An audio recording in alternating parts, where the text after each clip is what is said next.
Returning to an historic site in Havana, a U.S. cruise ship has sailed into the Cuban capital for the first time in decades. Hundreds of people are disembarking to explore Havana. It's the latest step forward for relations between Cuba and the United States. CNN's Patrick Oppmann joins me now live from Havana. And Patrick, you saw the cruise liner as it pulled into port. What was the feeling there? Oh, there was so much excitement. It was a dot on the horizon. As it got bigger and bigger, we saw Cubans lining up on the Malecon seawall. And then after a few hours, when the passengers, both Americans and a few Cuban Americans, got through immigration, they were greeted with hugs, shouting, offers to go to Cuban restaurants and go on old cars.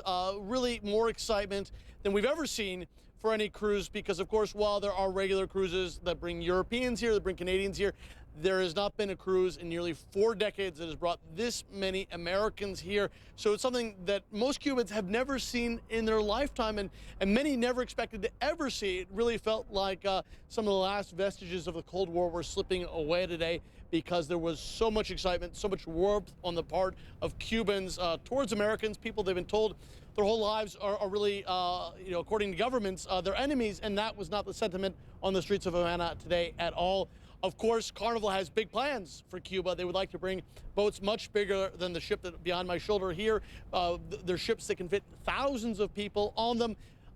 Cuba is not quite ready for that yet. The harbor behind me, the only harbor in the capital that can fit cruise ships, all of 2 cruise ships at any one time, needs a major overhaul. Talking about hundreds of millions of dollars, years of work. That hasn't started yet, but of course today was a major step forward, as for the first time in 4 decades, Cuba has allowed a U.S. cruise ship to come in, and of course the restrictions and the prohibitions that have kept these 2 countries apart for so many years are going into the history books. A lot of excitement today here in Cuba as people welcomed this American cruise ship. Yeah, a lot of excitement and a huge step for both countries. Financially speaking, what could this mean in terms of tourism dollars for Cuba going forward?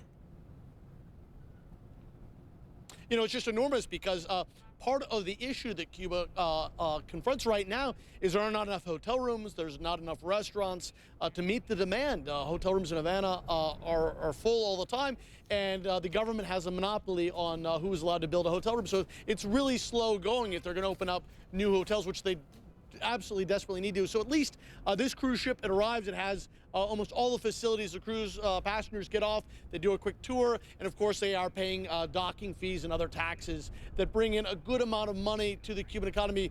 Certainly it's not enough, and until they can accommodate those mega cruise ships, they really won't take full advantage of this opening with the U.S.